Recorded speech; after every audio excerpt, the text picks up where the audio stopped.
entah itu caleg, pilpres, pilkada, kita harus menggunakan hati. Jangan menggunakan jiwa. Jangan menggunakan jiwa. Karena konsekuensinya kalau gagal sakit hati, bukan sakit jiwa.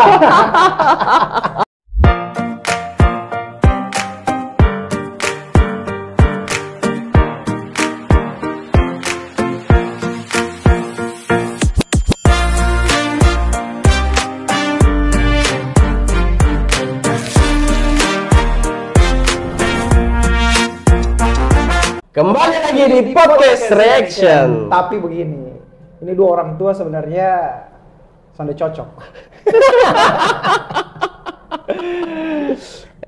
Tua keladi, makin tua makin jadi. Ini dua om-om ini tidak cocok pakai gaya milenial kayak kita.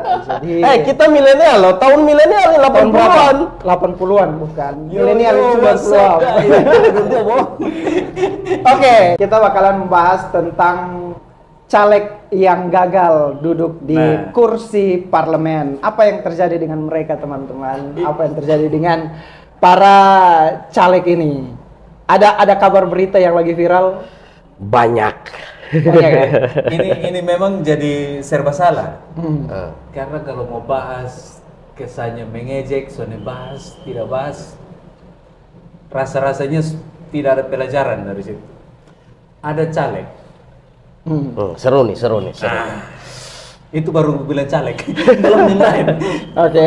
Ada caleg yang gagal, dia tutup jalan, bro. Jalan apa tuh maksudnya?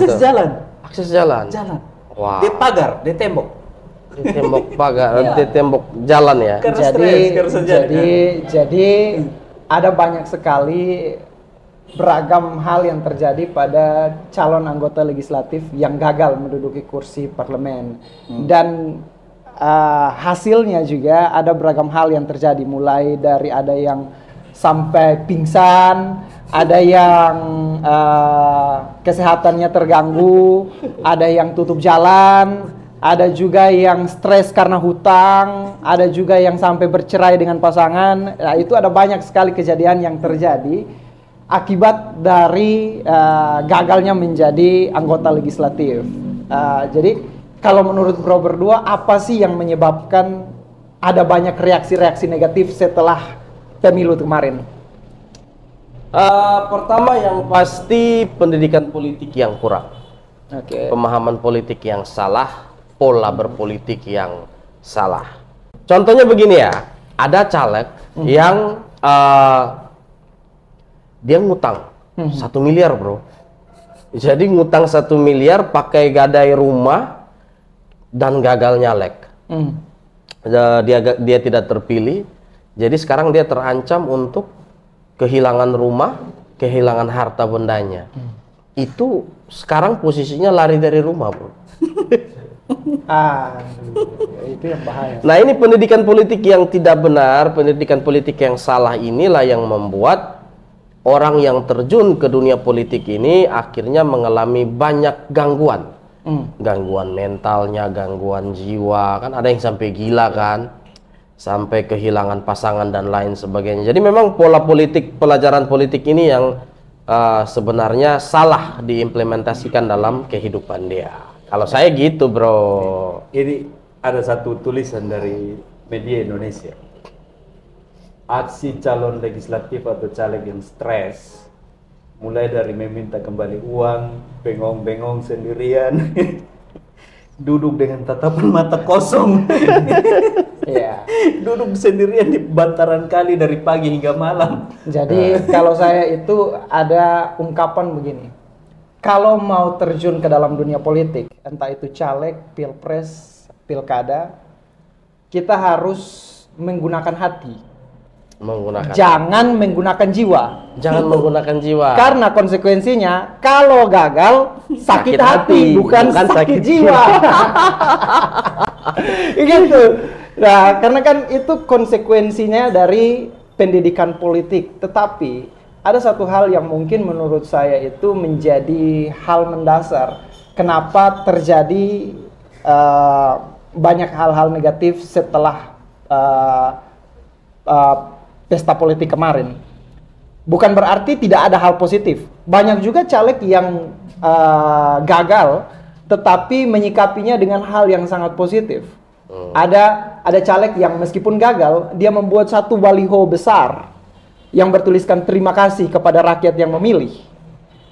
Bahkan ada salah satu kemarin, saya melihat salah satu calon DPD RI dari NTT,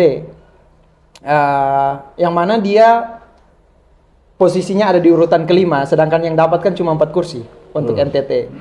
Dan dia di dalam media sosialnya dia mengungkapkan terima kasih luar biasa kepada masyarakat. Karena apa? Karena dia merasa bahwa dia berjuang, dia mengeluarkan tenaga, effortnya, tetapi tidak dengan hal-hal yang contohnya tadi pinjam uang dan lain-lain. Hasilnya dia merasa ya oke lah, keputusan rakyat. Itu inisialnya siapa tuh, Bro? Nama-namanya jelasnya itu El Asamau. El Asamau. Bro El. Oke. Kita beri aplaus ya, beri aplaus ya. Dia luar biasa sekali ketika menanggapi akan keputusan di mana dia tidak lolos dengan beda cuma sedikit saja, cuma kurang lebih 1.800-an suara dengan urutan 4. Tetapi dia sangat-sangat menerima hal itu dan bahkan dia berterima kasih kepada masyarakat yang telah memilih dia. Gitu. Luar biasa. Itu berarti pendidikan politiknya bagus. Oh iya. Kalau menurut saya salah satu yang bikin caleg banyak yang stres karena tim sukses. Tim sukses. Iya, karena kebanyakan tim sukses itu akan datang bilang Bapak pasti menang. Suara banyak, pendukung begini-begini. Kasih uang. Nah, jadi pelajarannya untuk orang-orang yang mau maju ke depan, hati-hati dalam memilih tim sukses. Gitu. Karena laporan-laporan dari tim sukses ini yang membuat seseorang menjadi sangat pede, mau menang, sudah tahu pasti menang, kasih keluar anggaran besar, bila perlu pinjam uang, bagi-bagi, karena pasti dapat. Ya. Jadi problem negatif dari semua yang terjadi kepada caleg-caleg yang gagal ini sebenarnya ada pada yang pertama ekspektasi. Oke. Mereka mengeluarkan kalau hanya sekedar effort dari sisi energi saya pikir tidak terlalu masalah ya. Tetapi ketika effort mereka berbarengan dengan finansial, jadi dengan keuangan, ya itu yang jadi problem. Itu banyak yang stres, banyak yang sampai ada problem-problem tadi, rumahnya digadaikan, itu semua kan karena uang. Nah, tergantung uangnya dipakai untuk apa. Kalau uangnya dipakai untuk seperti baliho, alat-alat kampanye, no problem. Alat-alat sosialisasi, no problem. Tapi kalau uangnya dibagi per orang, nah itu yang jadi masalah. Makanya muncul kan kemarin itu ada yang minta kembali uangnya. Nah itu masalah salah satu. Karena sebenarnya sekarang ini serangan fajar tidak berlaku lagi. Oh ya? Karena Fajar sudah jadi sad boy. Oh. Jadi kalau mau bertanding di sebagai calon legislatif, pilihlah tim sukses, bukan pilih tim kalah. Ya, jadi salah satu halnya juga begini. Kalau kita lihat banyak calon anggota DPR ini yang menggelontorkan uang, khususnya DPR RI itu 10 sampai 20 miliar dan kemudian tidak jadi. Dan bagi mereka yang punya background dan privilege secara finansial, bagi mereka no problem. Karena ini uang uang jajan atau uang saku dan lain-lain. Tetapi problemnya adalah bagi masyarakat yang datang dengan ekonomi di bawah rata-rata, kemudian memaksakan diri menggunakan uang, itu sama dengan bermain judi, bro. Iya, jelas. Ya kan? Nah, ini ada hal yang seru.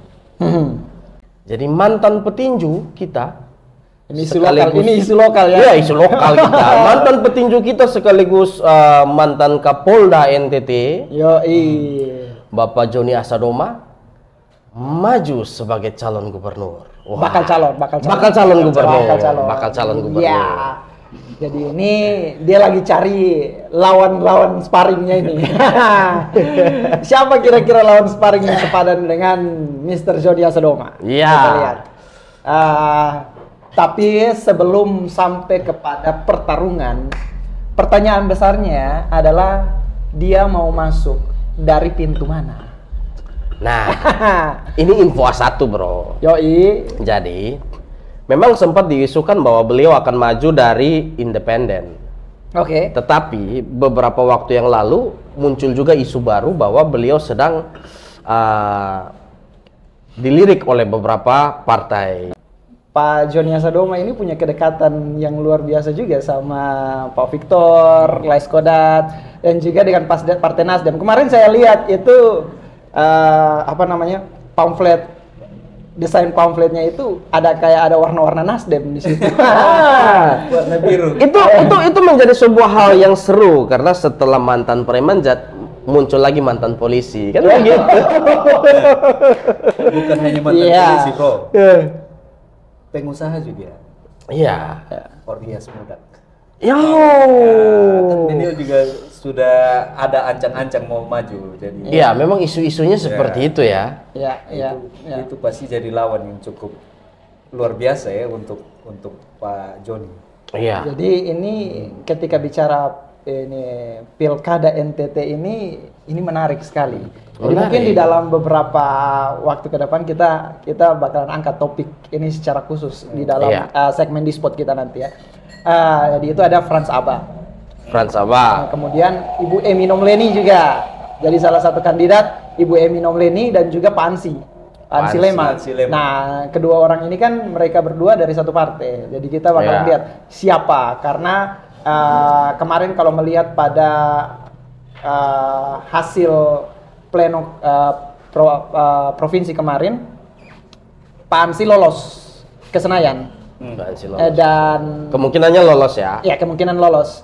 Dan sekarang apakah beliau bersedia untuk mencalonkan diri? Jangan lupa yang sudah cukup santer juga isu-isunya Ibu Juli. Ya, Ibu Juli. Nah, itu yang jadi hal menarik karena apa? Karena kenapa saya bertanyakan tentang Pak Johnny mau masuk dari pintu mana? Karena satu hal, kedekatan beliau dengan Partai Nasdem, kedekatan beliau dengan Pak Victor, kedekatan juga dengan Ibu Juli, bahkan mungkin kedekatan juga dengan Pak Surya Paloh. Nah, pertanyaannya, ketika kalau beliau masuk dari Nasdem, gimana dengan Ibu Juli? Atau mungkin pertanyaannya gimana juga dengan Pak Victor? Apakah beliau mau untuk mencalonkan diri kembali? Nah, ini seru melihat pada Pak Johnny yang masuk sebagai bakal calon ini. Kita menunggu hasil jelas dari pleno nanti untuk siapa-siapa yang lolos kepada tingkat pusat. Jadi siapa-siapa yang lolos ke Senayan ini itu bakalan ada titik terang juga siapa-siapa yang bakalan maju nanti. Kalau kita lihat sekarang contohnya dari Frans Aba sendiri contohnya, itu pintunya dari mana? Nah, itu kan masih banyak. Sekarang ini kan masih abu-abu.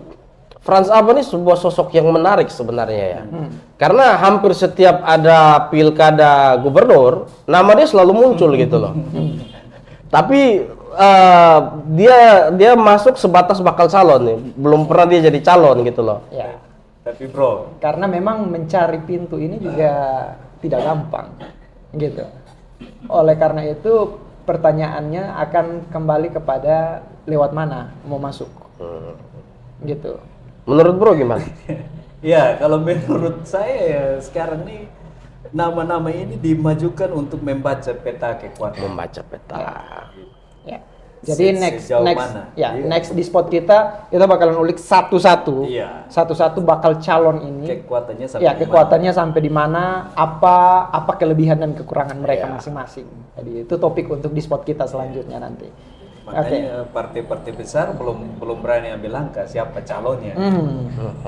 Dia kasih dulu yang ini. Ya. Tapi memang menarik ketika Pak Johnny Asadoma maju ya. Untuk sebagai bakal calon. Menarik. Karena jarang-jarang ada orang alor, bro.